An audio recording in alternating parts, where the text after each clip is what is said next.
Почитувани гледачи, добар ден, ги следите Пладневните вести на 1 ТВ.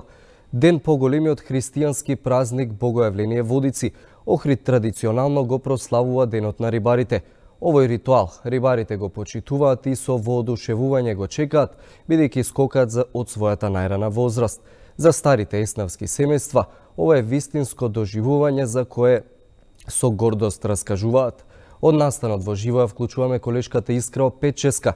Искра, дали е се подготвено за прославата на Денот на рибарите?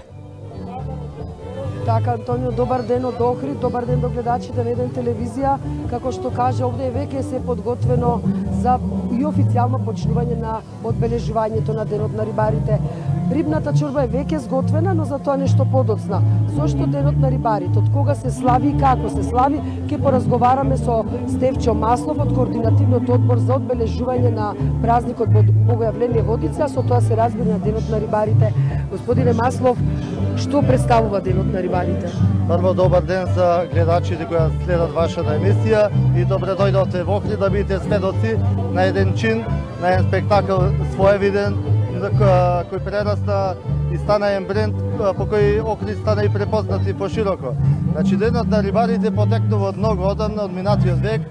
Тоа го почнале старите рибари, бидејќи денеска 20 јануар прекинува, значи, деловостојот, односно препознато како татилј, кога рибарите за прв пат оделе и ги фрлале мрежите во Охридското езеро.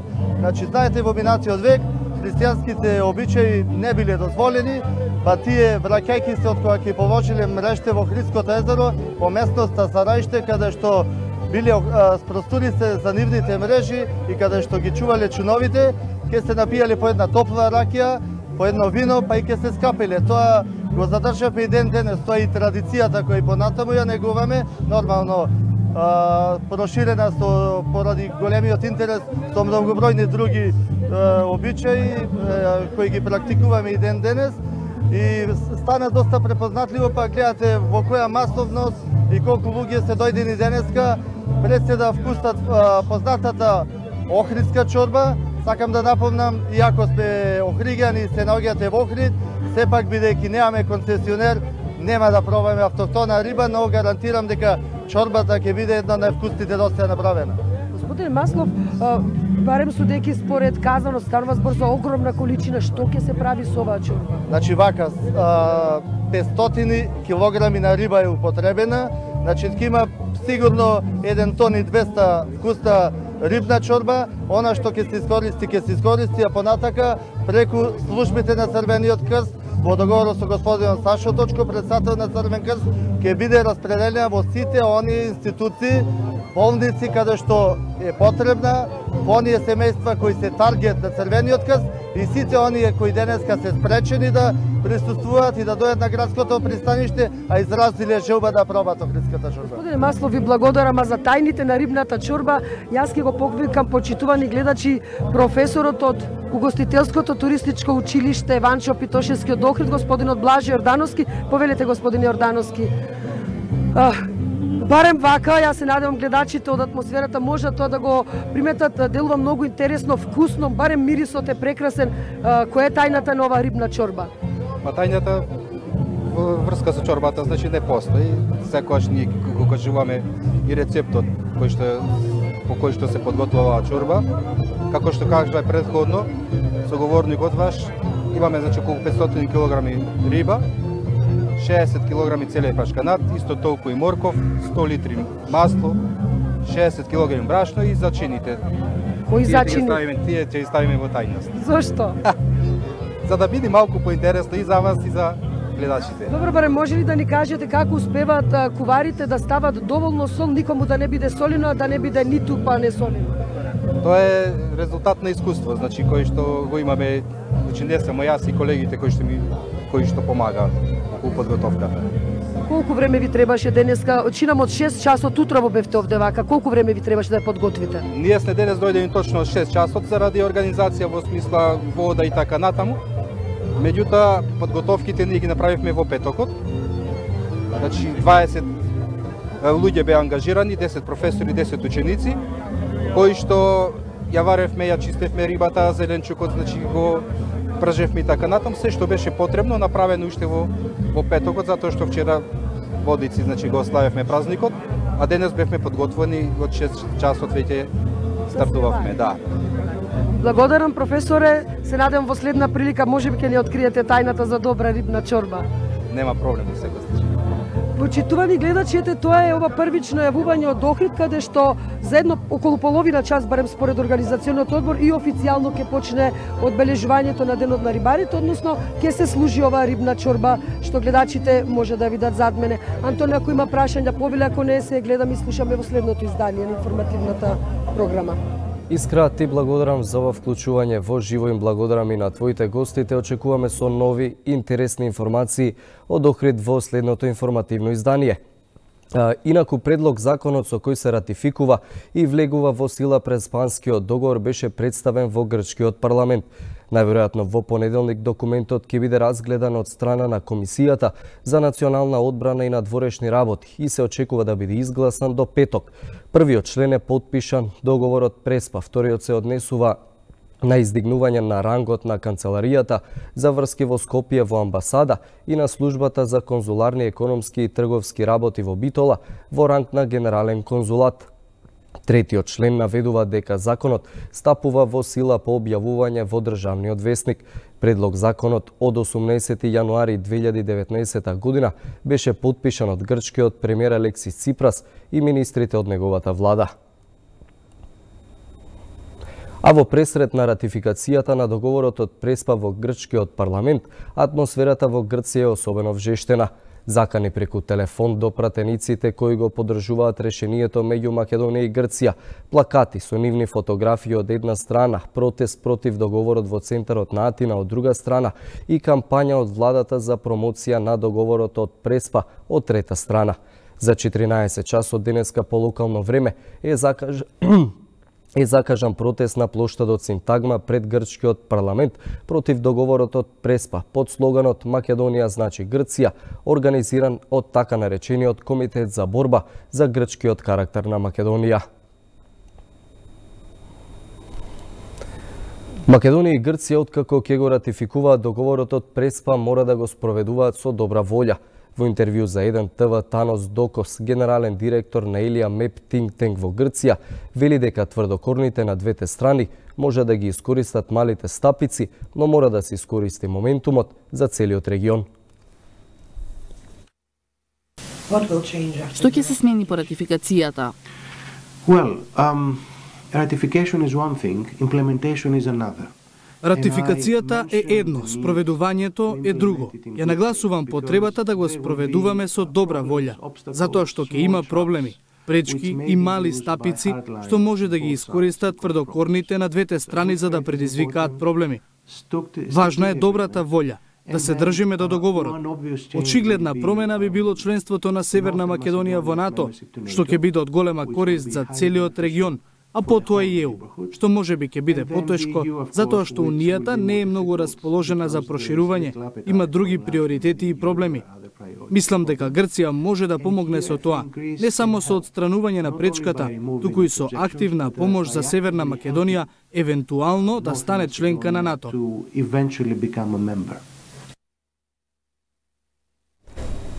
Евроамбасадорот во Република Македонија Самуш Богар во неделното интервју за Радио Слободна Европа вели дека не очекува пречки на патот на земјата кон Европската Унија, што доколку во Грција не помине Преспанскиот договор и дали и ЕУ ќе се држи до ветеното за отворање на преговорите со Македонија во јуни, доколку државата испорача реформи, се дел од темите во неделното интервју.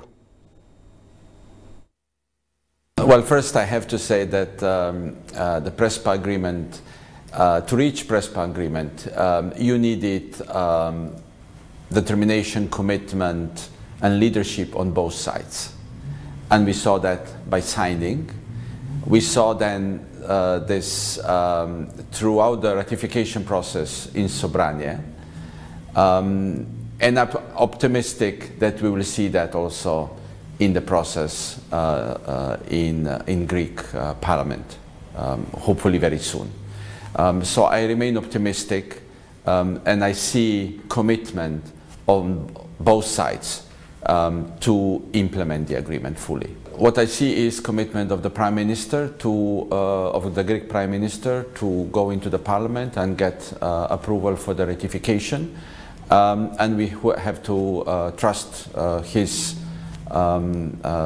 commitment, his determination, and I think we have to remain optimistic and focus on positive development. По 3 недели зимски одмор, околу 270.000 средношколци и основци, меѓу кои 20.000 првачиња, утре ќе се вратат на настава за второто полугодие од учебната година. Министерството за образование и наука пред една недела соопшти дека за евентуално одложување на второто полугодие поради заразата од морбили ќе биде во координација со Министерството за здравство и за труд и социјална политика, но Комисијата за заразни болести од Министерството за здравство пред 2 дена заклучи дека нема продолжување на распустот за учениците.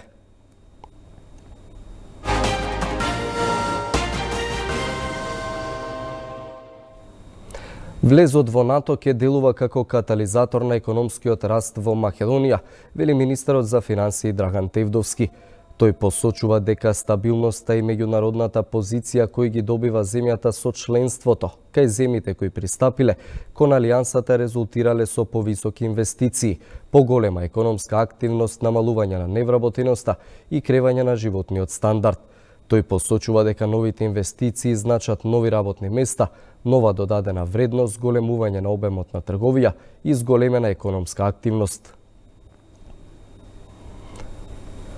Владата, предводена од Социјалдемократскиот сојуз на Македонија, во предстојната година продолжува да ги спроведува зацртаните мерки, што се во интерес на граѓаните, економијата и иднината на државата, велат од партијата.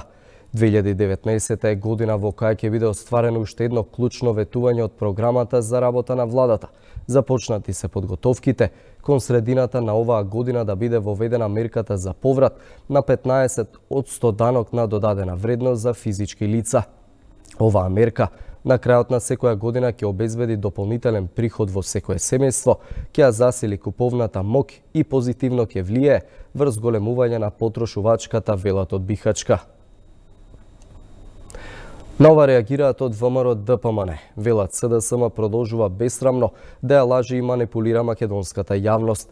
Ги зголемија даноците и давачките кон државата, ги зацрнија пазарџиите со катастрофални законски решенија, а нема капитални инвестиции, ниту повисоки пензии и плати за граѓаните.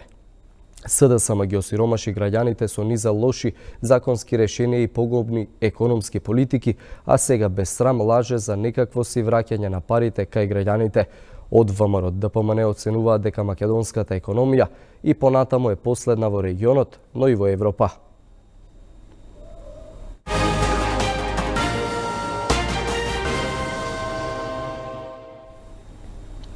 Протести за демократија во Србија, Унгарија и Соединетите Американски држави. Следуваат вестите од регионот и светот.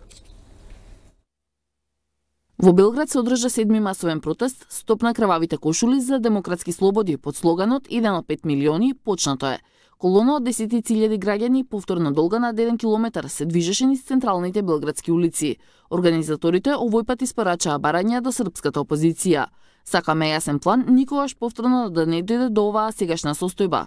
Сакаме нормални луѓе кои ќе го работат она за што ги плаќаме. Ова е нашата земја и доста е. Потрудете се да ја заслужите нашата доверба, беше пораката до опозицијата. Тие побараа оставка од претседателот Вучич, кој го нарекоа самокрунисен крал илустрација. Пред зградата на РТС го повторија барањето за оставка на директорот Драган Бујошевик, а протест имаше и пред ТВ Пинк. Протестите во Белград се непартиски, но на нив секогаш учествуваат представници на опозицијските партии. Слоганот "1 од 5 милиони" следеше по коментарот на Вучик дека нема да исполни ни едно барање на опозицијата, дури ако се соберат и 5 милиони луѓе, колку долго и да траат протестите. Синоќа се протестираше и во Нови Сад, Ниш и други градови. Десетина антивладини протести се одржаа во Унгарија против измените на законот за работа. Со промените на законот драстично се зголемува бројот на прекувремени часови кои работодавачот може да ги бара од вработените. Законот за работа е изменет во декември и содржи и други мерки на штета на работниците. Противниците на премиерот Орбан го нарекоа закон за робови, а протестираат и поради корупцијата и нападите на владата врз медиумите и академската слобода. Од владата одговорија дека измените на законот за работа се само изговор за протести, како дел од опозицијската кампања пред изборите за Европскиот парламент. Во стотина градови во САД се одржа марш на жените на втората година од протестите по инаугурацијата на претседателот Трамп. Демонстрантите побараа изголемување на минималната плата, пристап до здравството, право на гласање, имиграцијски права и заштита на животната средина. Од маршот на жените сака да ги мобилизираат жените да гласаат на изборите во 2020, кога се очекува Трамп пак да биде кандидат за претседател. Во Њујорк и во Вашингтон се одржаа и други протести против некои од лидерките на маршот за расистички и антисемитски ставови. Организаторите демантираа дека имало нетолеранција и порачаа дека маршот на жените ги осудува сите предрасуди и говорот на омраза. Пред маршот на жените во Вашингтон се одржа и марш за живот против абортусот, кој го поддржа и на кој се обрати претседателот Трамп. Силен земјотрес од 6,7 Рихтери го погоди северниот брег на Чиле. Епицентарот бил 15,6 км југозападно од градот Кокимбо, на длабочина од 53 км. Се уште нема информации за евентуални жртви и материјална штета. Националната служба за вонредни ситуации на Чиле превентивно нареди евакуација на населението во околината на Кокимбо, но подоцна е повлече наредбата и соопшти дека нема опасност од цунами. Пентагон вчера лансираше ракетата Делта 4 Heavy со американски шпионски сателит од воздухопловната база Вандерберг во Калифорнија. Лансирањето лани беше одложувано повеќе пати од различни причини, меѓу кои истекување на хидроген, силни ветрови и проблеми со опремата за комуникација на земјата.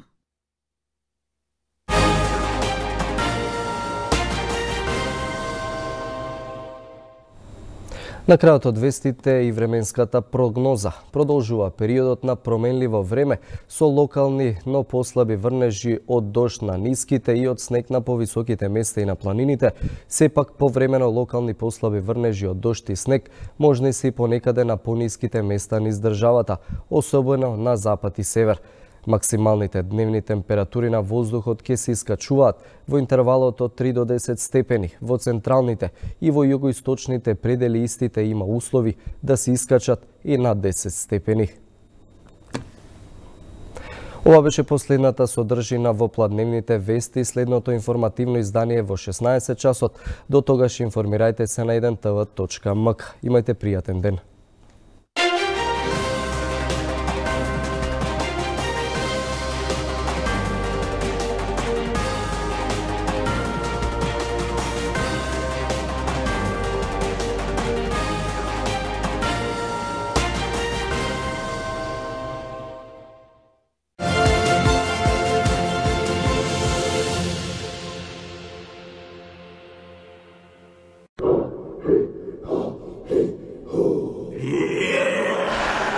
Почитувани гледачи, подгответе се. Доаѓаат викинзите. Серија инспирирана од сагите на викингот Рагнар Лодброк. Еден од нордиските јунаци, познат по нападите на Англија и Франција. Нашиот нов херој е фрустриран од политиката на владетелот.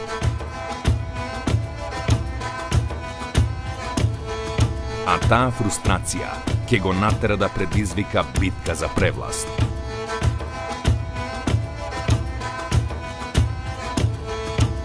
Оваа борба нема да биде лесна. Телевизиско ремек дело, снимено на локации кои одземаат здив. Една од најгледаните серии во моментов. И додека фановите се во еуфорија и исчекување на 6-та сезона, 1TV ексклузивно ја носи на својата програма Викинзи.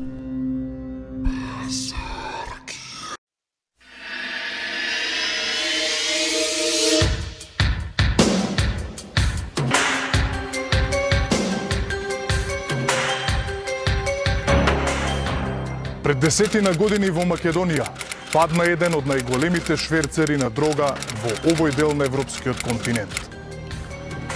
Беше ли тоа операција за разбивање на големата наркомрежа или за преземање на бизнисот? Која е компанијата? Кои се тројцата главни и како стигнува дрогата на улиците? Кој е денеска главниот во наркомафијата во Македонија? Досие 001. Македонска наркомафија.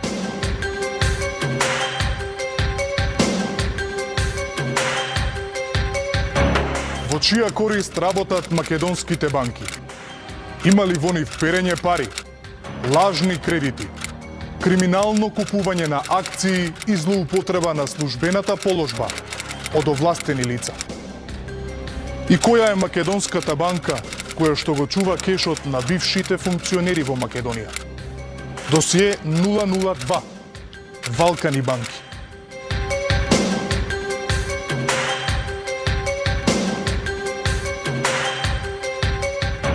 Што стои зад секој квадрат на македонската градежна мафија? Што стои зад градежните одлуки на секој градоначалник? На кој начин градежната мафија и денес соработува со локалната самоуправа? Профитираат ли од ова обвинителството и судовите? Што се крие зад името Зоран Азманов? Досие 003. Мафија на квадрат.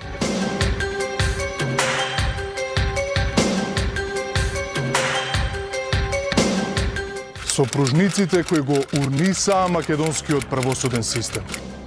Мобинг, притисоци, уцени, подкуп врз судии и обвинители.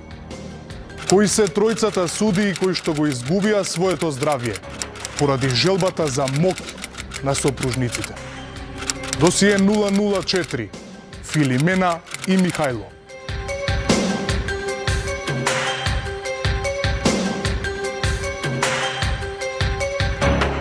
Првото екранизирано досие на македонскиот инсайдер.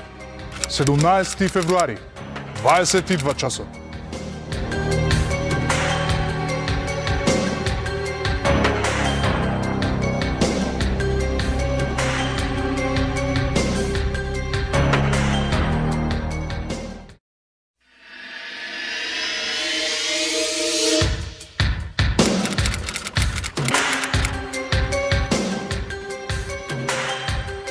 Прво ќе ве убијам, па ќе се самоубијам. Повторувам, прво ќе ве убијам, па ќе се самоубијам. Тоа навистина е порака која треба да загрижи. Најавата одеше само за 4 емисии од серијалот Инсайдер. Овластена сум и должна сум во име на уредничкиот колегиум на Еден ТВ неколку пораки да пратам. Сите закани што ќе дојдат и доаѓаат ќе бидат предадени и процесуирани до надлежните институции. Веќе има обиди, спекулации првично дека најавата на овие емисии всушност некаков обид за рекет. Обиди за подкуп за да се стопираат овие материјали не поминуваат. Ќе бидат застапени ставовите на сите. Македонски инсайдер е лиценциран формат и ќе работи по тие стандарди.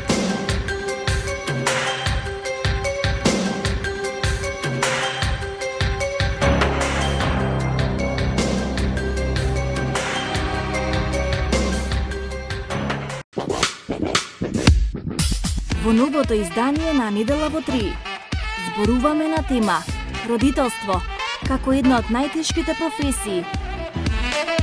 Гости во студио Џон Илија Апелгрин, Весна Гиновска-Илкова и Никола Перевски-Пере. Денеска гледајте Недела во 3 со Сузана Турунџиева. Во потрага по правда, оваа жена ќе влезе во борба со ѓаволот, за да го пронајде вистинскиот убиец, што одзеде десетици животи. Неговиот таргет се професионални и успешни жени, а една таква ќе тргне по него.